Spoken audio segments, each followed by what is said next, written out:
Yeah, and he had his heart melted, like a Grinch a little bit. He turned into a good guy for that episode. Could he have an Anakin Christmas special with kids?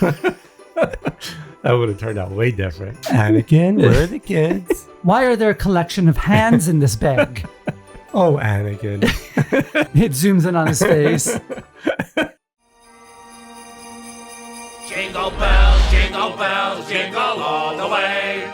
Oh, what fun it is to ride in a one-horse open sleigh. Hey! Jingle bells, Batman smelt, Robin laid an egg. The Batmobile lost the wheel, and the Joker got away. The Unchosen Ones. Merry Christmas, Dave. Happy Hanukkah. They're at the same time this year, you know. I know. Yeah, that's one of those weird years where the real calendar overlays with the new and improved Jesus calendar. I think the Jewish calendar's in like the year 5000 or something like that. What a shitty future. Doesn't look anything like Back to the Future 2. No flying cars. No, I mean, even the Jesus calendar is past that now. Still no flying cars. We're never going to see flying cars. Probably for the best. Thanks for, taking part and being festive with your Santa hat. Against my will. It looks great. That's fantastic. In fact, I think you might want to patent that. That's not a bad idea. Santa hat ball caps. They have something like that. Yeah? No. Probably. Patent pending. Patent pending. I got my eggnog in my moose cup. Is it a real eggnog? It's real. Well, it's real eggnog. Can you drive after drinking it? No, this is virgin eggnog, but I can make it dirty. You don't like eggnog, right? Yeah, I like eggnog. I just don't. Oh, you do? It's too much sugar. This is the best eggnog. Well, it's once a year. Come on. This is the best one ever. Aside from making it yourself, this is the best one. Southern Comfort Vanilla Spice. Don't get the regular. You got to get the red box, the vanilla spice.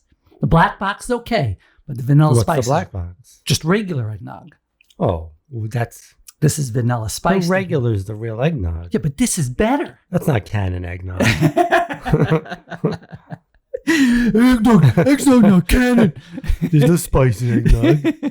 Did they have eggnog in the Bible? This is all from the Bible, right? The hats, the moose cup. That was all in the Bible, wasn't it? Moose cup was definitely in there. I'm pretty sure. It was just a moose head. I'm pretty sure I saw a page one time in a Days Inn hotel, and I was looking for reading material. I swear the moose cup was in there somewhere. It's in the back. It's in the back. It's way in the back. No, it was right in the front. Maybe that wasn't the Bible I was reading. Well, let's get into our... Tell people what we're doing here. Oh, yeah. I'm a good host. Well, I mean, who better than two Jews to give the definitive list of what the best Christmas movies actually are? We did write all the music.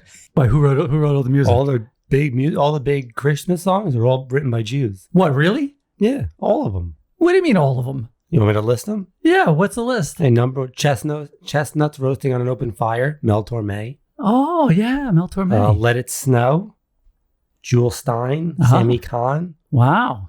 Santa Baby, Joan Javits, Phil Springer.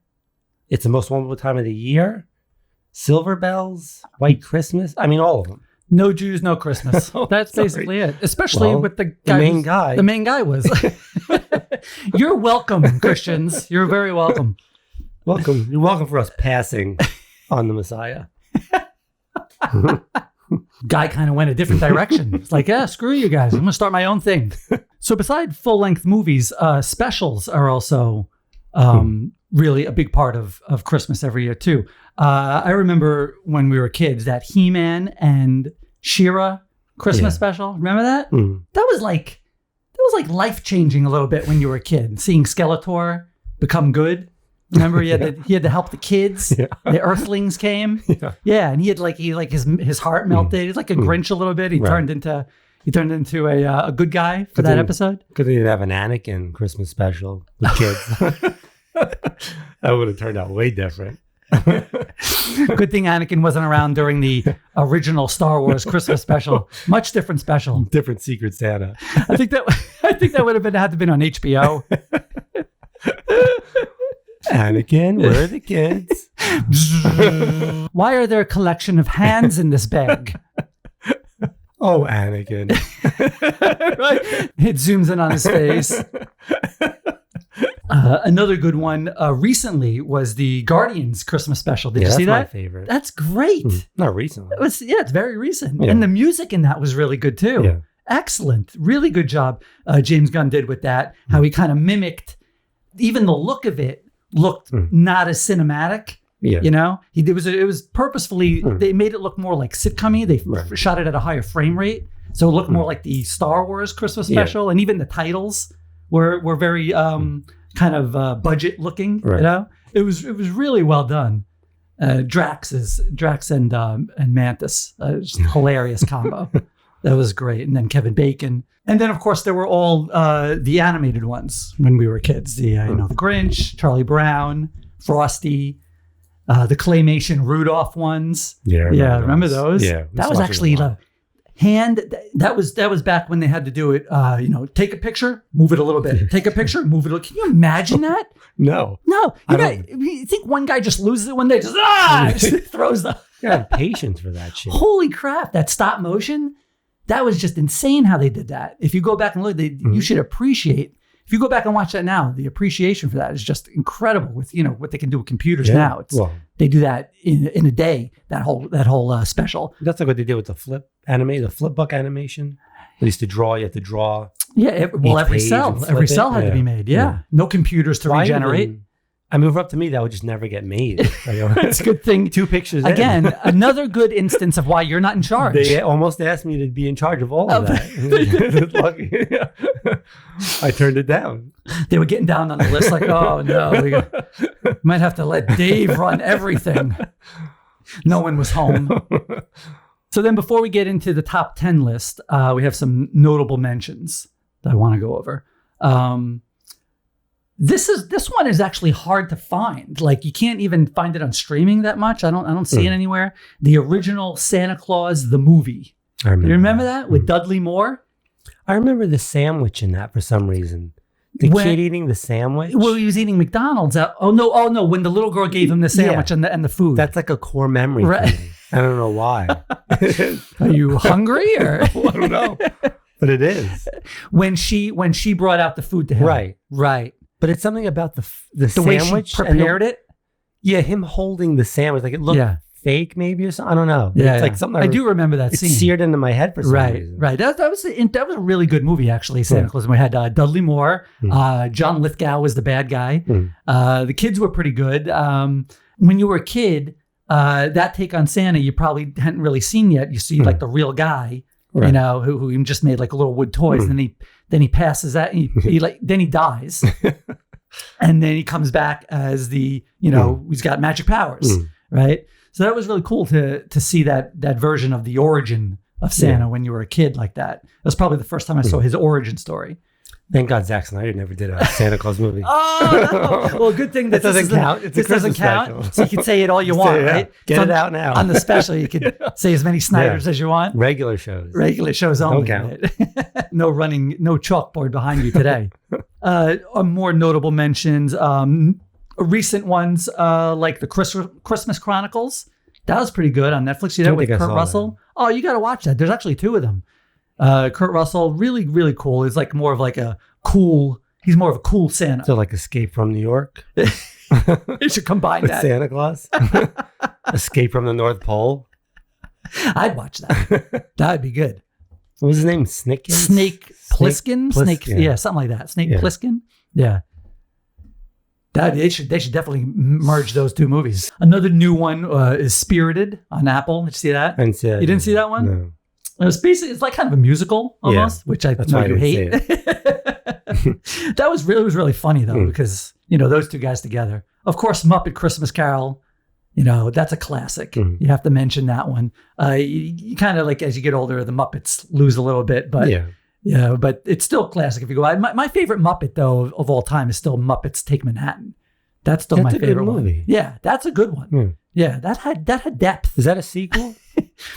Well, they're all. I mean, the first one's just called the Muppet Movie. Right. The Great Muppet Caper, I think. Maybe that's the first one. Technically, it's a sequel. Well, yeah, technically it's a sequel. Yeah. That's the second greatest sequel, behind Gremlins 2, of all time. We got to do another special, Dave's greatest sequels list, so that everyone's brains can just melt out of their Gremlins, out of their Muppets, There's no real people. Police Academy. Which one? 6. Obviously. And then Just Friends, another Ryan Reynolds one. Just Friends. That's a Christmas movie. It's a Christmas movie, yeah. That was 2005. I remember seeing that in the theater. I think we saw that in the theater, yeah. Amy Smart. And who was the one that played the rock star? It's hilarious, that scene. Oh, I forget her name. Amy, Brittany something? No, Brittany. She was in Waiting with him. Yeah, right. Anna Faris. Yes. Anna Faris, right. The funniest scene in that movie for me is when they're in the bar and she wants him to leave. Chris! I'll pick you up at noon. Chris! Listen, I'm busy! I'm busy, stupid dick! That sounds awesome. I'll see you then. He's like, let's go, stupid dick. Well, the brother thing is funny. That relationship, they just keep shitting on each other. Oh, right. I forgot about that. The kid, that was a kid from Girl Next Door, right? His brother? Yeah. Right. Yeah. They keep messing with each other like real bad. Yeah. We related to that one. And then the Ref. Remember The Ref with Dennis Leary? That's an underrated film. Doesn't get a lot of play. I don't see it played a lot every year. It's a dark comedy? It's kind of a dark comedy, yeah. Yeah, that was Leary at his heat of, that was at the peak of his powers, Leary. Yes. Yeah. That's when he was like, the MTV comedian. His little run, yeah. Yeah, his little rants. Right. He was really good in that. And before we all knew what Kevin Spacey was. Kevin Spacey, actually, in this one, I don't even think he was a big deal in this movie. Dennis Leary was the... when did he become a big deal? Top billing. I think... American Beauty? Yeah, no, I think a little before that. He was in... Well, I mean, big deal.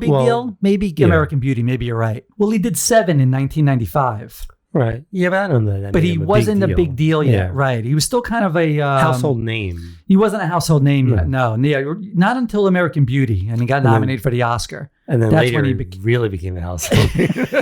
He did. That's one way to go about it. For different reasons. I know you disagree with me on this one, but Batman Returns is a Christmas movie. Of course it's a Christmas movie. I don't agree that it's a Christmas movie. Oh, you just don't disagree that it's a good movie. In general. Chris, come on. Batman Returns is great. Great movie. Great movie? Great superhero movie. No? I don't. Come on, Catwoman alone. She's great in it. I think she's the best part of that movie. Right. But I don't love the Penguin. Christopher Walken? Yeah, Christopher Walken's fine. He's funny to watch. Yeah, that movie is too dark for me. Too dark. Yeah. I'm not a fan of, what's his name? Tim Burton. When he really gets too dark, it turns me off. I think he's the same level of dark in all his films. Well, the first one's not as dark as the second one. I don't know, but it's literally never daytime in the second one. I mean, he murders a lot of people in that first movie. So that's not dark to me. Just the tone of it. Okay. I don't mean not actions. I don't care how many people lose their lives. That's fine. I'm talking tone. Yeah. I don't like those little penguins walking around all sad. Creepy. The circus people really disturbed me. Yeah. It bums me out. Now, this movie, people debate, is it even a Christmas movie? Because a lot of people think it's a Halloween movie. I think it's both. I think it could be both. Christmas is in the title. Yeah, Nightmare Before Christmas. But a lot of people, you think it's more of a Halloween movie. It's always a staple every year. You see it on a lot. Really. And you have another Tim Burton film. Was this one too dark for you? It was. I don't like the way they personify Jack the Pumpkin King. But that's what it's supposed to be. It's got good music too. Yeah. In that movie. I think your favorite is the Oogity Boogity song. What? That sounds racist. I think Oogity Boogie maybe was a little suspect. Bad Santa. This one, I think, you got to put it in there as a notable mention, but I think it's a little overrated. Bad Santa. Yeah. It's funny, right? But as just the whole package, the jokes, and I don't think the jokes really, they didn't hold up over the years. It's like the Big Lebowski of Christmas movies. Oh, fuck off! Just fuck right off. You really are an asshole. That's where I put it. How dare you, sir? Merry Christmas. That's your present this year. You keep Big Lebowski out of your fucking mouth. Got it? And to round it out, It's a Wonderful Life. I still get a little choked up near the end of that movie. Really? Yeah, a little bit. Yep. Yeah. That one still hits me. Maybe everyone's life was better without him now. There's got to be one person who like really made out. I want to find that guy and make a movie about him. In the outtakes, they had this one guy, Cliff. He was in there like, oh, everything was so much better without your ass. I just kept winning. Now I'm homeless again. Luckiest guy in the world. Somehow he finds out that that's a good movie. That's a good movie. The one right? guy who made out from him being dead. And he goes on a rampage. And then he goes back to normal. It's a reverse. It's a Wonderful Life. It's Anakin. That's why he kills all the kids. All right, and now we get to our top 10 from what was it Letterman used to do? Sioux City, Iowa. Top 10. Number 10, A Christmas Story. That's a great movie. Yeah, great movie. Great movie. And how old? 1983. Still holds up. Like, it's not all laugh out loud like it used to be when you were a kid. No, but it brings you back to those feelings when you were a kid, even though the movie takes place in the 40s, right? So it's a period piece. It didn't feel like that when you watched it. But it didn't, right. It didn't really feel like a period piece. Right, not that much. Yeah. Right. You could relate to like the things that he was going through as a kid. What's your favorite moment in that movie? I mean, the tongue on the pole. Tongue on the pole is good. Yeah, there's a lot of classic. When he pushes the little That's kid what down. the Santa, he pushes him with his foot. Yeah. That was a little disturbing when you're a kid watching, like, whoa. Well, you did that to me. Yeah, I did not do that to you. You pushed me in the snow. Or you just left me there? Yeah. No, I did not push you down. I just left you there. Maybe I did push you down too. How did I fall down? Did I fall? No, I probably pushed you down. Yeah. You were faking. Anyway, that's why I went inside. It wasn't real snow. That was one of the shittiest things I ever did to you. It really is bad. One could have died, technically. Yeah, I know. That was really bad. Like, you didn't tell Mom. No. That was probably the worst part of it. Yeah. She had to ask me where you motive. She had to ask me where you are. Like, he's outside faking. That's what I said. He's outside faking. Yeah. He's buried in the snow. He's a child, a small child, but he's faking. Everything worked out. Stop being a baby. Did it. I was a genius until that day. Now I'm on a YouTube show. Like a stupid podcast. Number 9, Elf. Yeah. Dynamite drop-in money at broadcast school has really paid off. Everyone loves Elf. Yeah, well, yeah. Elf that was one of the Christmas movies that became like an instant classic.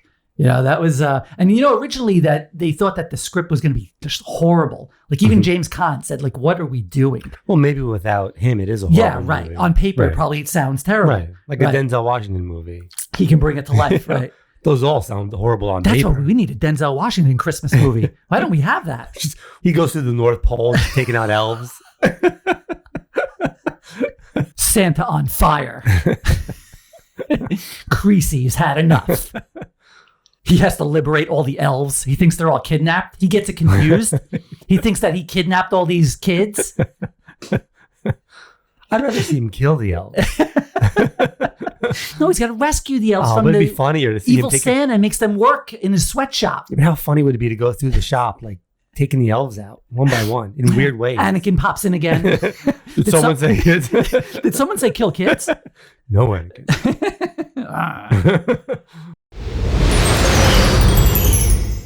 Number 8 for 8-Bit Christmas. This is a new instant classic, in my opinion. If anyone hasn't seen this one, check this out. Last I saw it was on HBO Max. And this is like a modern day telling of a Christmas story.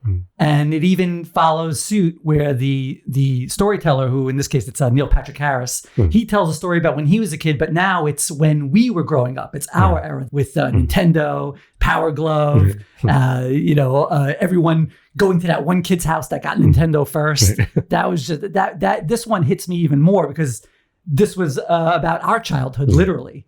And really, really well done. Good story. A lot of the jokes were spot on. Fred Savage should have been in that. Feels like he should have been in that for some reason. Fred Savage? Yeah. Neil Patrick Harris did a really good job. He was excellent in that. And also the father, Steve Zahn. He's one of your favorite actors, Steve Zahn, as the temperamental father, mimicking the dad from A Christmas Story. But in this one, he's a little closer to his kids than the dad in A Christmas Story was. But he pulled off the homage really well. It's an excellent addition to the yearly Christmas catalog. That sounded very MC-ish right there. Very professional, right? Well, it's good for when we start doing commercials. Like what? Well, We'll take money from anybody. Anything. Anything. Bag of glass. Fine. Cigarettes for children. Fine. Calms them right down with nicotine. At number 7, a lot of people's favorite is Home Alone. Yeah. I think it's the most rewatchable got Christmas movie. Super high replay value. You can watch that whenever. Do you laugh out loud at it anymore though? Some of it, when they're getting hurt, I find it funny. When he puts the spider on his face? Yeah, when the bucket hits him. Yeah, that's still good. Yeah. Yeah, I still laugh at that. That screech that David Stern lets out. Daniel Stern. Oh, right. Daniel Stern. Right. Do you know that a lot of people still don't know, he was the narrator in The Wonder Years. Yeah. People don't know that? Some people don't know that. What kind of people are those? Well, people that talk, people are saying it. People are saying the best people? The best people are saying it.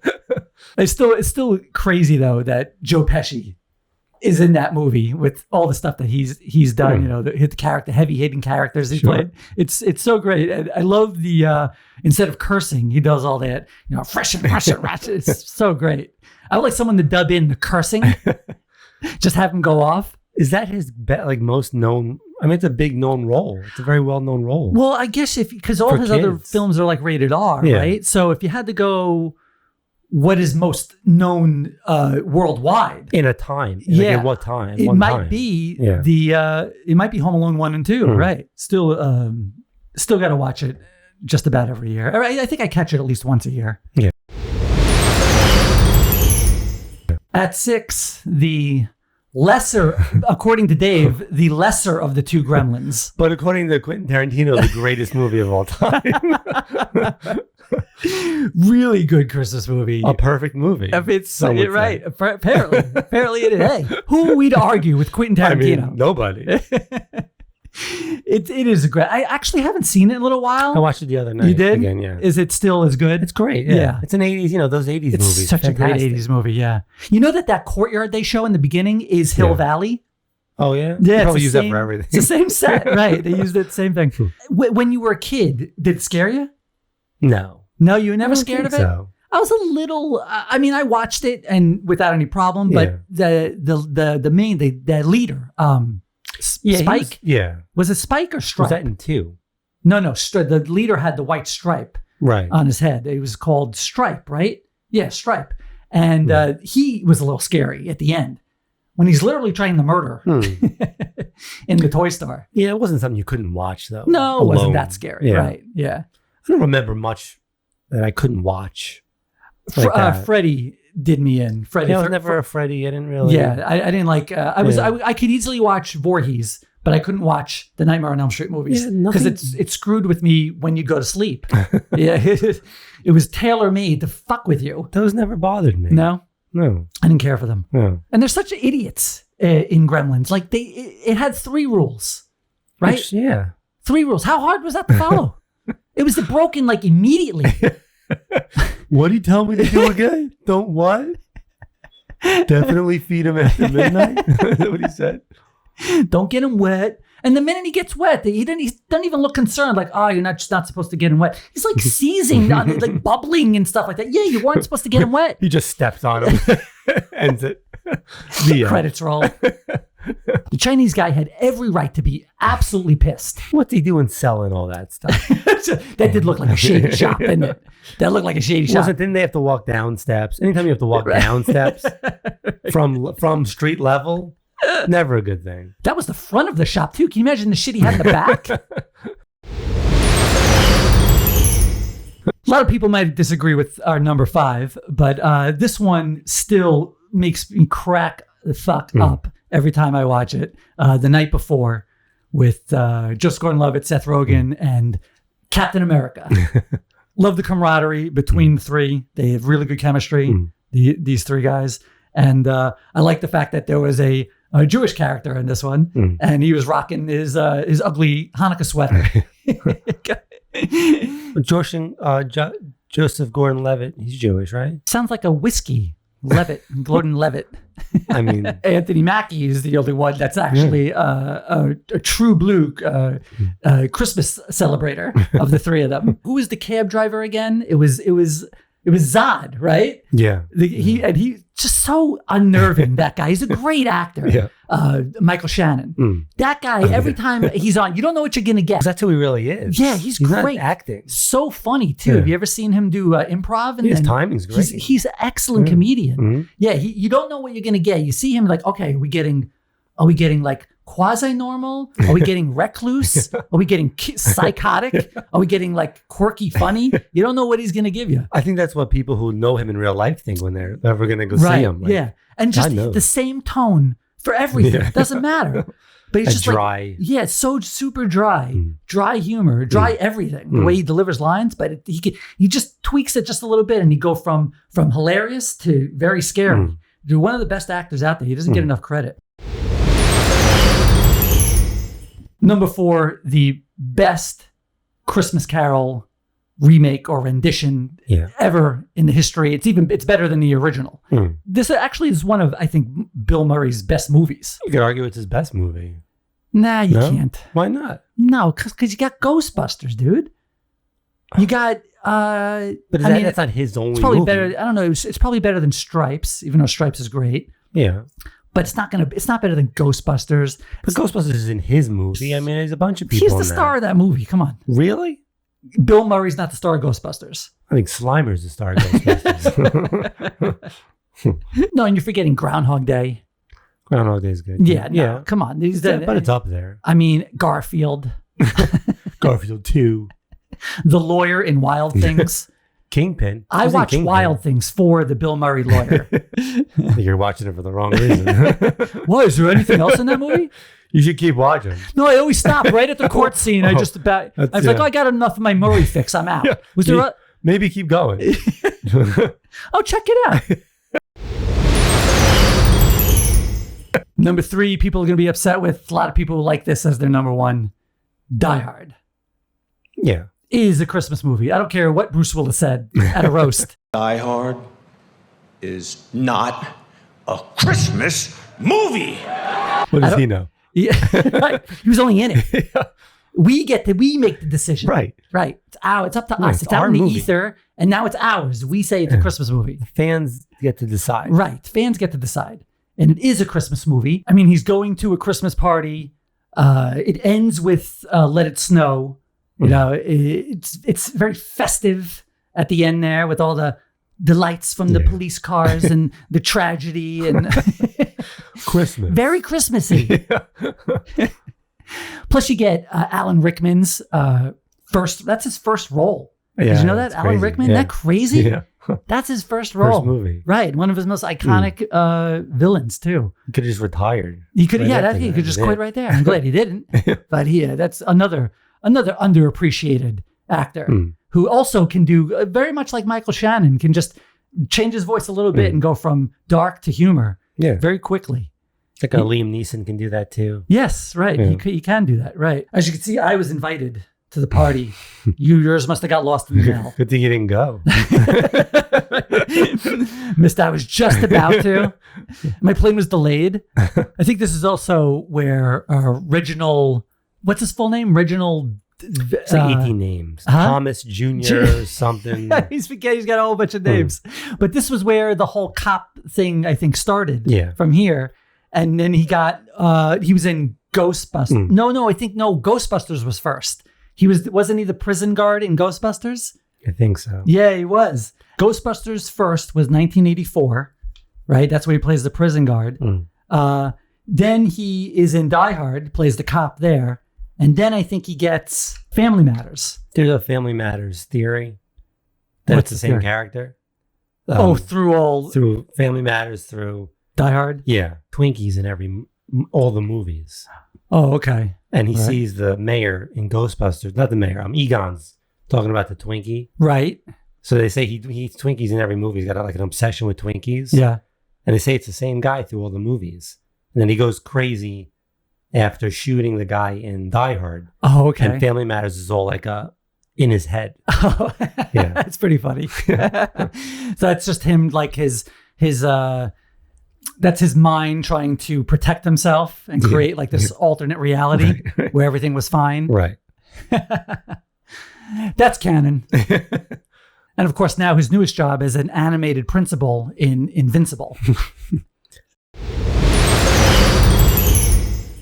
Down to number 2, I think the most underrated Christmas movie of all time, The Family Man. It's one of his only 1,000 movies that he's done. Nick Cage has done a lot of films. This one is, I think it's one of his best films. And the fact that it only has a 6.8 on IMDb just fucking proves that people are dumb. What's the Rotten Tomato score? Equally depressing. 53%. Wow. And 68 user score. I don't know what people are watching. How can you watch that movie and say, oh yeah, that was garbage? It hits so hard on, how you always are thinking that you want to get that best job, get that, get a lot of money. And it really hits that note of you might have your best path right in front of you. And you're always, people always wanting what's on the other side. What if I made this decision? What if I made that decision? It's kind of like A Wonderful Life. It's A Wonderful Life in reverse, this movie, where he gets to see what would have happened if, he didn't, top out and succeed at every level. Maybe he's missing something even greater. I don't get why people don't have this much higher on their list. Don Cheadle's in this. Well, that alone gives it like a 70. Don Cheadle? Cheadle should is start at a 70. Right. Cheadle is really great. You realize how long he's been around? He's like almost, I don't know, is he in his 60s now? Yeah, well, there was that funny back and forth with him and Kevin Hart about his age. Yeah, damn. Yeah, he has been around a long time. He looks good though. He looks great, yeah. Earl the Goat Manigault. That's also the best movie. One of his greatest movies. Yeah. I think that was an HBO movie, yes. I think, right? Yeah. Yeah, when he played the life story of Earl the Goat Manigault. But this is really underrated, this film. Gives you the nice, gives you the Christmas feelies. I hate that. Shit. I make it really upsets me when people don't agree with what I think is right. Do you tell your therapist that? You should. I think I need a Christmas movie around me. No, you don't. And at number 1, surprising absolutely 0.0 people, Christmas Vacation, of course. It's not as unanimous as it used to be. A lot of people don't say it's the best anymore. Yeah, people get dumber. As we proved with, but Christmas Vacation, still, I have to watch it every year. It's the only one I have to watch every year. Everything else, Christmas if I see it, I see it. Christmas Story, you don't have to watch? No, I don't have to watch A Christmas Story. If I see it, I see it. Yeah. This, I have to sit down and watch it from beginning to end every single year. And it's still laugh out loud funny. All the jokes still hit. I still crack up at the end when she starts singing the Pledge of Allegiance. It's just great. There's a lot going on. There's a lot going on, but it's not really a deep movie. No, there's a lot of different things going on. It's just crazy. Great. And replay value again, probably right up there with Home Alone, replay value. You could watch it 1,000,000 times over. Well, that and Home Alone, you just put on and leave it on in the background. You could, yeah. But I have to watch it. I have to sit down and watch it though, every year. I got to get my fix in of that movie at least once a year. And then, of course, the rant at the end when he realized he didn't get his bonus. That's one of my favorite parts. The part where in the office in the beginning when he goes, Merry Christmas, Merry Christmas. Yes, sir. Thank you. Merry Christmas. Merry Christmas. Merry Christmas.